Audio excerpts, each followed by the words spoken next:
Sorry. This game is Outlast.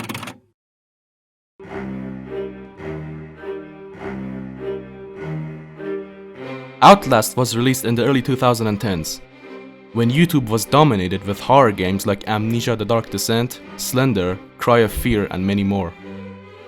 Being released at the perfect time helped Outlast get a ton of exposure from YouTubers like PewDiePie. And the game's own style and approach to horror had a lasting effect on the players. To this day, the reviews for Outlast are overwhelmingly positive, and it's consistently placed in the best horror games of all time. But how did Outlast, an indie game that was created by a small team of only 10 people, reach that level of success? And how does Outlast hold up to today's standards?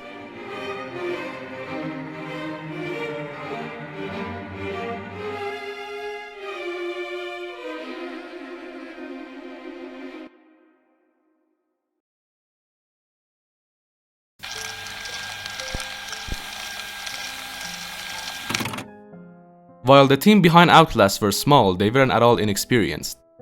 They had previously worked on big AAA games like Prince of Persia, Assassin's Creed, Splinter Cell, and Uncharted, which explains why Outlast looks and feels as good as it did. But this time they were working for themselves and on a much smaller scale, with a fraction of the budget of a AAA game. And this totally restricted the team's vision, as they were constantly limited on what they could and couldn't do. They struggled so hard in development that the whole thing was almost cancelled. We started thinking seriously about giving up and going back to work for one of the big studios in town. It had been a year since we quit our jobs. We took stock of our situation. 12 months without a salary. No publishers, no money, nothing.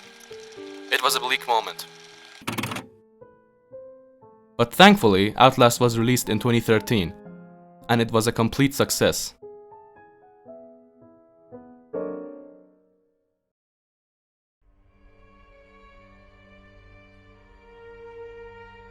The story of Outlast is pretty simple.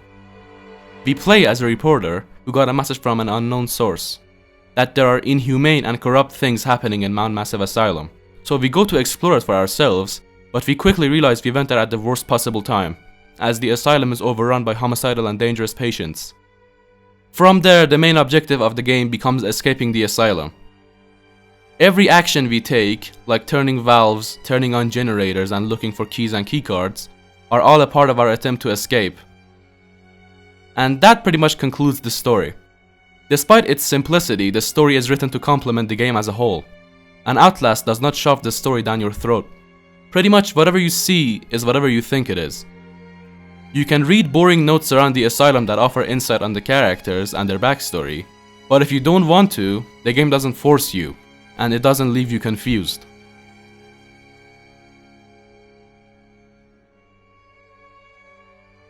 Gameplay-wise, the structure of Outlast is basic, but in a good way. We can't defend ourselves, so we run and hide from our enemies. And we use our camcorder's night vision to navigate the asylum. Night vision was an interesting choice, as it's mainly used in action games. But in Outlast we use it for the complete opposite reason, to run away and hide. Red Barrels had the idea of night vision in mind way before they even started making Outlast. Having decided that we would use night vision, we needed a protagonist that required it. We considered a member of some kind of SWAT team with night vision gear, but we wanted to sell the no combat concept, so we dropped any kind of law enforcement characters. At the time there were a lot of movies using found footage concept, so we thought, why not games? Camcorders also have night vision, so it fit nicely. You can play Outlast to your own pace. If you take the time to look for batteries and sneak around the asylum carefully, you will take a stealthier approach. And if you run around without paying attention, you grab the attention of the patients much more frequently, resulting in a much more aggressive approach. To simplify Outlast's gameplay, it's a survival horror with a dash of parkour thrown in there. The story and gameplay, while basic, serve as a canvas for the horror aspect of Outlast. And speaking of horror,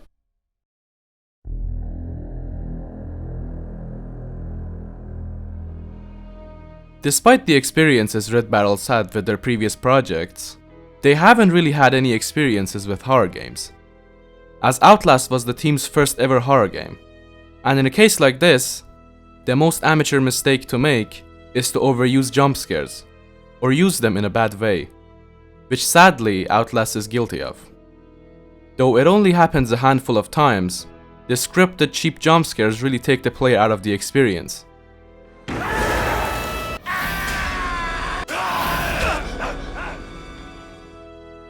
As I played this game multiple times, I completely memorized every section, so in my recent playthrough the jump scares really didn't affect me.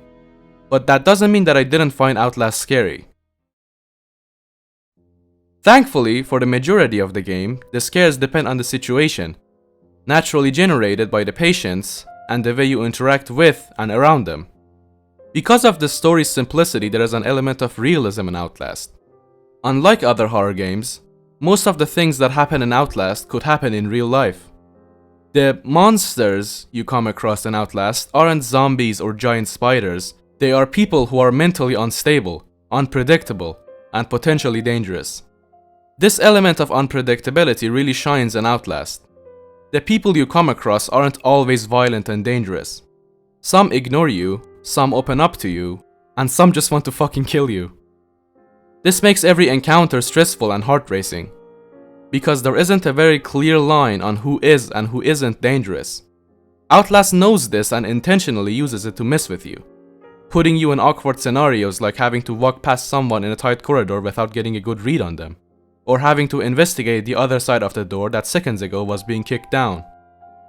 Another form of horror in Outlast is the stressful situations you are put through, like being forced to watch murderous patients kick a door down to do God knows what to you, as you are slowly moving a heavy object away from your only exit.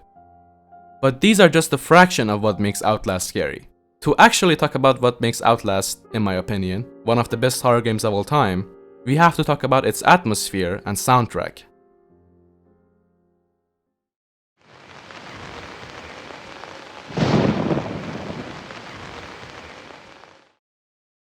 The Asylum was an interesting choice. The setting of Outlast along with the soundtrack makes for a very disturbing and tragic atmosphere. Just like the previous creative choices, this choice also had more to it than you might think at first. We had to find one location from which the player would try to escape, and as always it needed to be doable by a small team. Creativity often comes from such constraints, and once more we made a list, and one option stood out: an asylum. Like camcorders, asylums have been used a lot in movies, but not that often in games, and certainly not in a realistic setting. We felt an asylum offered an opportunity to create really unique and compelling characters that the player would meet along his journey.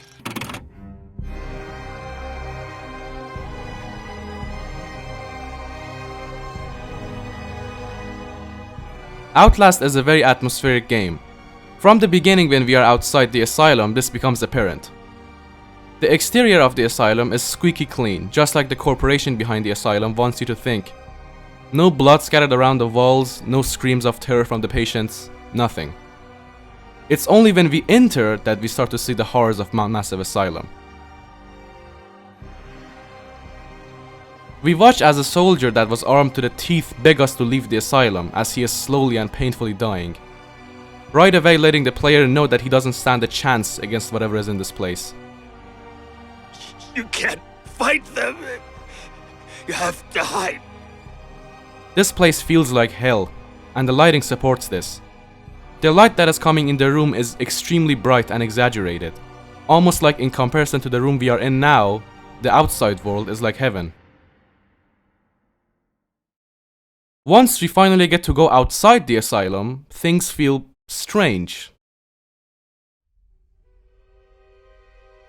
On paper, removing the player from the claustrophobic setting of the asylum and putting them in a much larger outdoor setting sounds like a terrible idea. But Outlast uses this opportunity to its own benefit. In the asylum, because of the claustrophobic layout, your camcorder's night vision worked like a charm. But in the vast outdoor area you are in now, it only shows a couple of meters ahead of you. Everything is pitch black, except for the occasional lightning strike that briefly gives you an understanding of the area around you.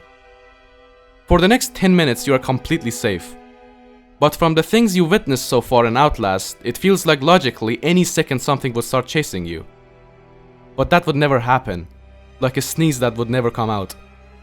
This feeling, along with the fantastic visuals of the lightning and the rain, really sell the atmosphere to the player without them even realizing.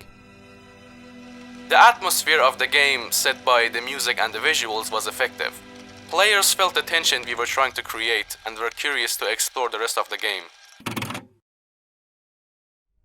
It's really hard to talk about Outlast without talking about the soundtrack. Whether this is a bad thing or a good thing, Outlast relies heavily on its soundtrack. All of the tracks have a distinct feeling they want to convey. From the tragedy of a tortured patient to the horrifying scene of a door being broken down. The soundtrack in Outlast is not only well made for an indie game, but is something that should be the golden standard for horror games in general. It serves as an audible representation of the current situation and the feelings of the player. The best example of this is Chris Walker's theme.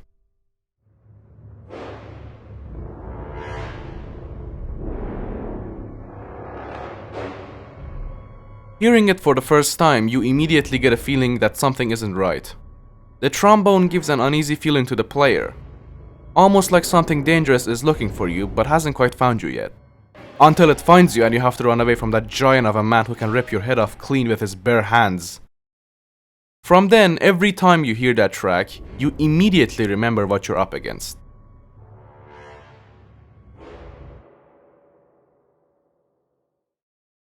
Apart from the use of night vision, the most iconic thing from Outlast are the villains. Not just the random patients here and there, but the special ones like Chris Walker and Dr. Traeger. Chris is the poster boy for Outlast. He is encountered more than any other patient in the asylum, and for good reason. His giant appearance is truly terrifying, and the game establishes right away that you can't in any way, shape or form defend yourself against this man. Unlike Chris, however, Traeger isn't powerful, but what he lacks in strength, he instead makes up with his sadistic nature. One of the most memorable parts in Outlast is when Traeger ties us up to a chair and tortures us, for no reason than just wanting to inflict pain and suffering. The difference between Chris and Traeger are in their motives. While Traeger is pure evil, Chris's dialogue suggests that in his twisted way, he thinks he is doing the right thing. I don't think it's a coincidence that both Chris and Traeger used to work at the asylum before they were betrayed by Murkoff, the corporation behind the asylum. This might be a stretch, but in my opinion, Traeger represents the cruelty of Murkoff, torturing patients and messing with their minds for their own benefit, while Chris represents the ignorance and hypocrisy of Murkoff, killing innocent people for the greater good. But what connects everything together is Walrider. Walrider is the result of Murkoff's plan to create a super weapon from the minds of the mentally insane. But everything went wrong as they failed to contain it and pretty much unleashed a Superman onto the asylum, which is why the asylum was overrun in the first place. Despite everyone I mentioned, the main villain of this story is actually Murkoff themselves. Everyone else in this story are their puppets, as they have the power and money to make their problems disappear. As terrifying as this is, the story of Outlast is inspired by a real-life event. In 1953, the CIA started a project called MK-Ultra. Project MK-Ultra was the codename of an illegal human experimentation program, where they forced drugs and electroshock therapy on people to develop mind control, as stupid as that sounds. All of that to realize mind control wasn't even possible to begin with. We can use fictional monsters to scare ourselves as much as we want, but in reality humans are the real monsters. And as edgy as that sounds, I think that is the ultimate point of Outlast.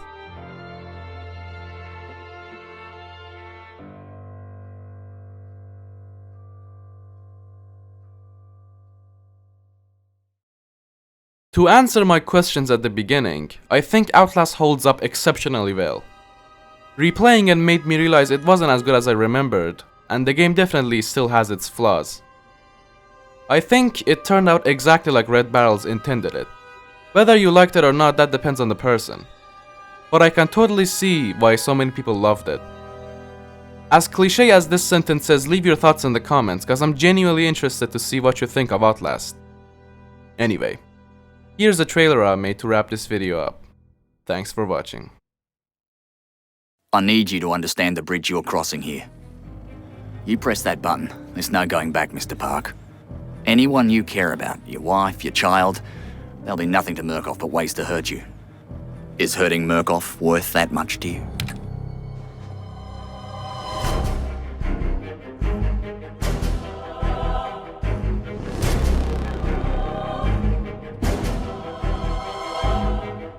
You wanna know the mistake you're making here, buddy? You think you're gonna find the truth. Some grand revelation that'll make sense of all these unspeakable horrors.